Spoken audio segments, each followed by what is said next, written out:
10 minute की video आपको exam में 15 मार्क्स से स्कोर करने में मदद कर सकती है। ये 10 मिनट आप ध्यान से देख लो। आपको एग्जाम में, अगर आपने 2 साल से कुछ नहीं पढ़ा तो आपको एग्जाम में 15 मार्क्स आपके ऐसे मुट्ठी में होंगे केमिस्ट्री के। मैं ये दावे के साथ कहता हूँ। 10 मिनट आराम से कुर्सी की बेटी बांध करके बैठ जाओ, और अगर चाहते हो कि अच्छा स्कोर करना है तो 10 मिनट ध्यान से इस वीडियो को पूरा देख जाओ, ठीक है। जय हिंद दोस्तों।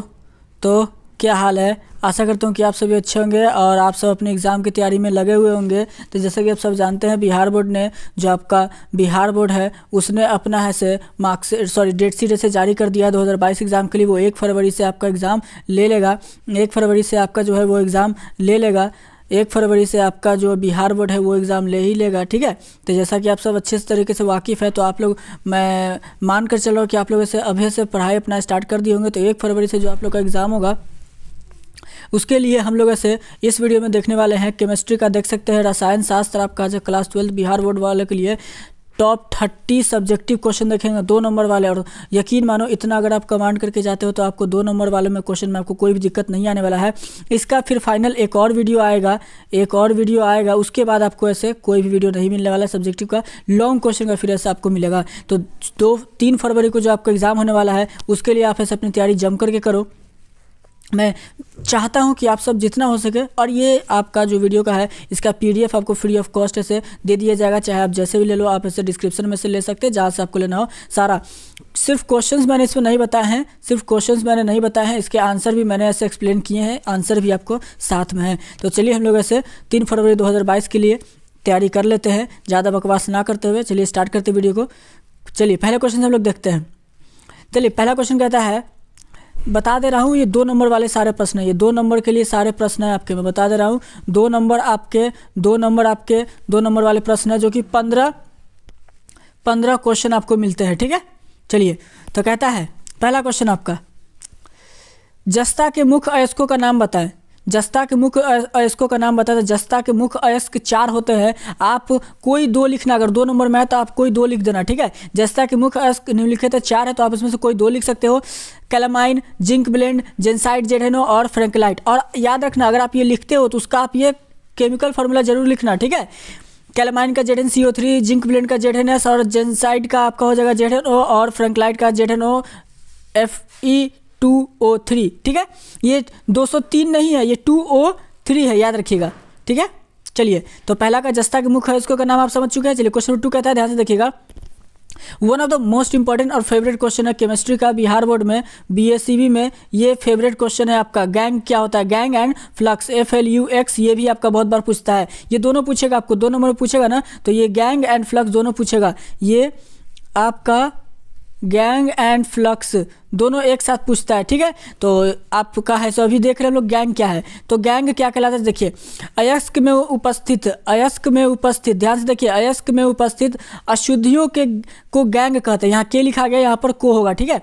अब इसको को कर लेंगे। तो अयस्क में जो उपस्थित होता है अशुद्धि, यानी कि इम्प्योरिटीज। अशुद्धि मतलब इम्प्योरिटीज, क्या? जो इंग्लिश बिहार बोर्ड वाले नहीं है, जो इंग्लिश वाले हैं वो तो याद रखेंगे, ये इम्प्योरिटीज है, ठीक है।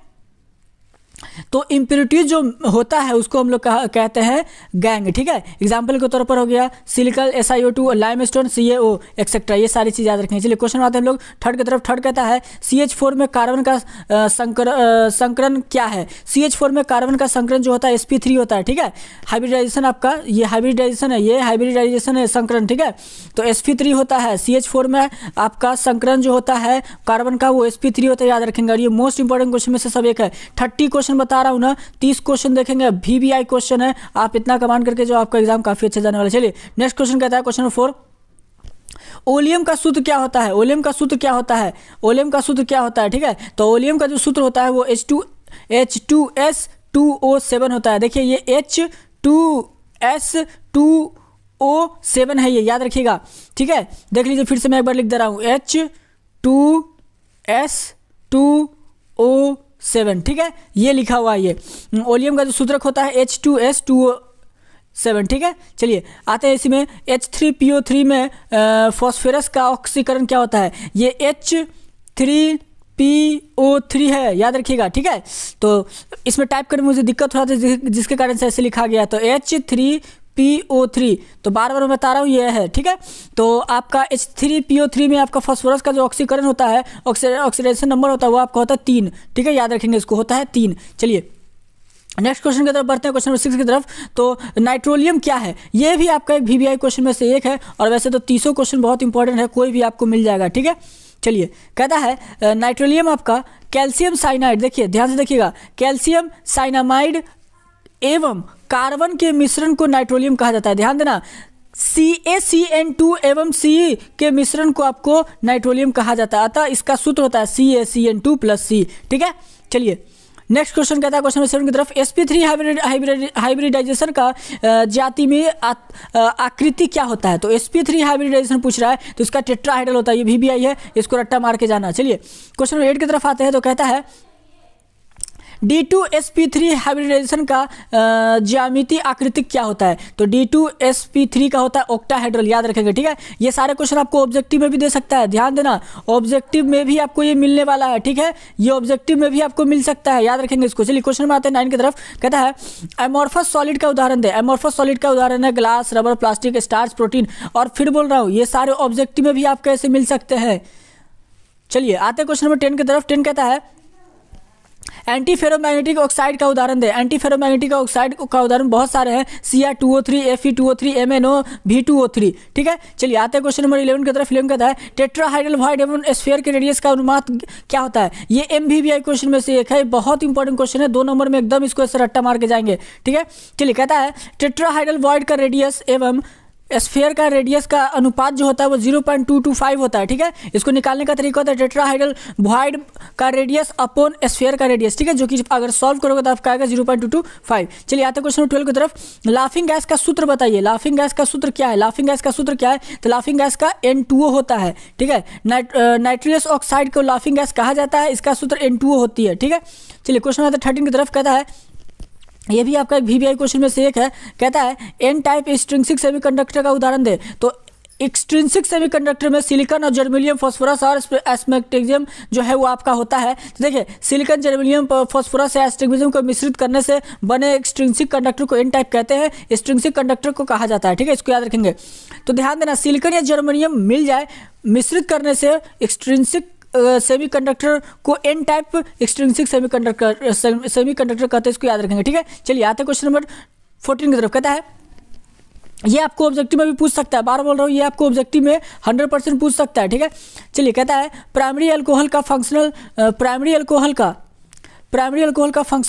ग्रुप क्या है। प्राइमरी अल्कोहल का फंक्शनल ग्रुप क्या है, याद रखेंगे उसको, ठीक है।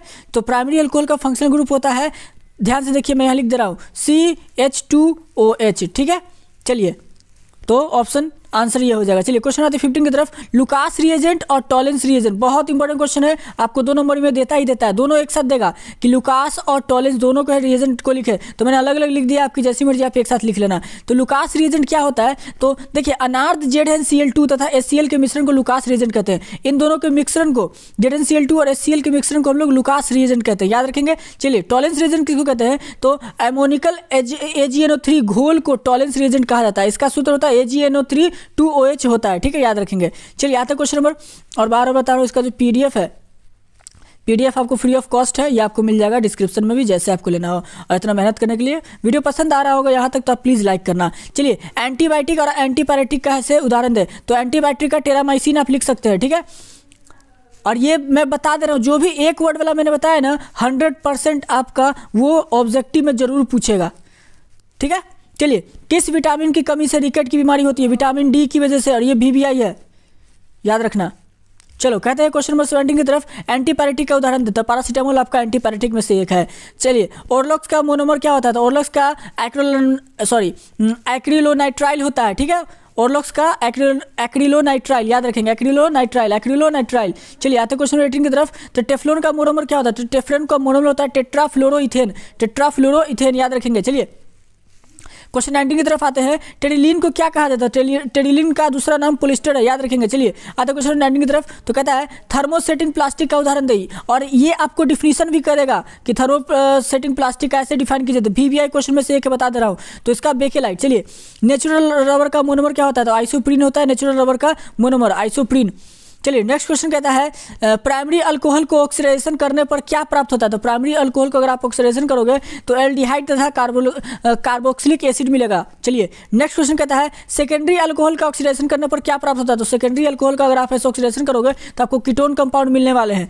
ठीक है, चलिए आते हैं नेक्स्ट क्वेश्चन 21 की तरफ। तो ये देखो आपका VVI क्वेश्चन में से एक है जो कि आपका पूछने का चांसेस 99% इसका बन जाता है। ठीक है, चलिए कहता है non ideal solution.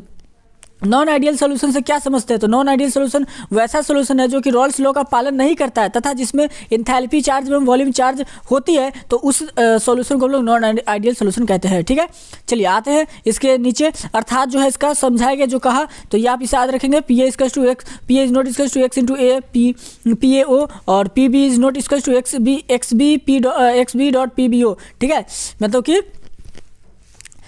Change in temperature, याद रखेंगे इसको। चलिए आगे कहता है आइसोट्रोपिक मिक्सचर, ये नॉन आइडियल और आइसोट्रोपिक, ये VVI है, इसको आप ऐसे रट्टा मार के ही जाएंगे। तो कहता है आइसोट्रोपिक मिक्सचर क्या है। आइसोट्रोपिक मिक्सचर ऐसे सॉल्यूशन के द्रव को कहा जाता है जिसमें कि वाष्प प्रस्था में संगठन समान तथा क्वेथनांक नियत होती है, उसे आइसोट्रोप्स या फिर आइसोट्रोपिक मिक्सचर कहा जाता है। ठीक है, तो याद रखेंगे इसको, रट्टा मार करके आपको जाना, बहुत इंपॉर्टेंट क्वेश्चन में से एक है। चलिए क्वेश्चन 23 कहता है जो तीनों है ना, नॉन आइडियल सोल्यूशन या फिर आइडियल सोल्यूशन या फिर आपका जो अभी देखे आपने यहाँ पर देखा अभी थोड़ा पहले आइसोट्रोपिक मिक्सचर, ये बहुत इंपॉर्टेंट है। और साथ में वैन टॉप फैक्टर क्या है, ये भाई हमेशा पूछता है, याद रखना, केमिस्ट्री का one of the favourite question में से एक है। ये 4 क्वेश्चन में से हमेशा 2 क्वेश्चन आपको मिल जाएगा। वैन टॉप फैक्टर घोल की ऑब्जर्व कोलिगेटिव प्रॉपर्टीज तथा नॉर्मल कोलिगेटिव प्रॉपर्टीज के अनुपात को वैन टॉप फैक्टर कहा जाता है, सूचित किया जाता है। ठीक है, इसको याद रखिएगा, इसे I से सूचित किया जाता है, देख सकते हैं। और van't Hoff factor equals to I, और ये जो है observed colligative property by normal colligative property, और ये कैसे लिखेंगे तो OCP observe colligative property by NCP। ठीक है, यानी कि observe colligative property by NCP, याद रखेंगे इसको। चलिए नेक्स्ट क्वेश्चन की तरफ बढ़ते हैं। तो कहता है निम्न यौगिक IUPAC नेम लिखे, और आप याद रखना IUPAC नेम लिखने को आपको जरूर देगा। IUPAC नेम आपको 110% देगा, 5 नंबर के लिए देता है। ठीक है, लेकिन मैंने 2-2 नंबर करके बताया ताकि आपको इससे नाम याद रहे। ये जरूर है से आप पढ़ कर जाओगे, 5 नंबर आपके हाथ में होगा। कहता है CONH3,4Cl2 का IUPAC नेम क्या होता है। तो इसका नाम होता है टेट्रामीन कोबाल्ट H क्लोराइड। ठीक है, याद रखेंगे। चलिए KAFeCN6 का क्या होता है। तो पोटेशियम हेक्साजाइनोफेरेट 2 होता है। नेक्स्ट क्वेश्चन है आपका K2NiCN4 का क्या होता है। तो पोटेशियम टेट्रासाइनोनिकलेट होता है। ठीक है, चलिए नेक्स्ट क्वेश्चन कहता है आपका CaCl2NH3,4Cl2 का क्या होता है। Tetra amine dichloro cobalt 3rd chloride होता है। 4 नंबर कहता है 5 नंबर PtCl4-2 जो है, तो इसका क्या होता है टेट्रा क्लोरो प्लेटिनाइट 2 होता है। तो ये सारे क्वेश्चन हमारे काफ़ी इंपॉर्टेंट में से है, तो इसको आप याद करके जाएंगे। देखिए नेक्स्ट है आपका टिंडल इफेक्ट क्या होता है। तो टिंडल इफेक्ट भी आपका मोस्ट इंपॉर्टेंट क्वेश्चन में से एक है, तो आप रट्टा जरूर मारेंगे, पढ़कर जरूर जाएंगे। तो टिंडल इफेक्ट कहता है कोलाइडल घोल में उपस्थित कोलाइडल कणों द्वारा प्रकाश का स्कैटरिंग किया जाता है, तो उसे उस घटना को टिंडल प्रभाव कहा जाता है। तो याद रखेंगे इसका, ऐसे आप ऐसे ये फिगर भी बनाएंगे ताकि आपको ऐसे मार्क्स अच्छे मिले। ठीक है, तो दोस्तों यही था हमारा आज का क्लास का 30 क्वेश्चंस।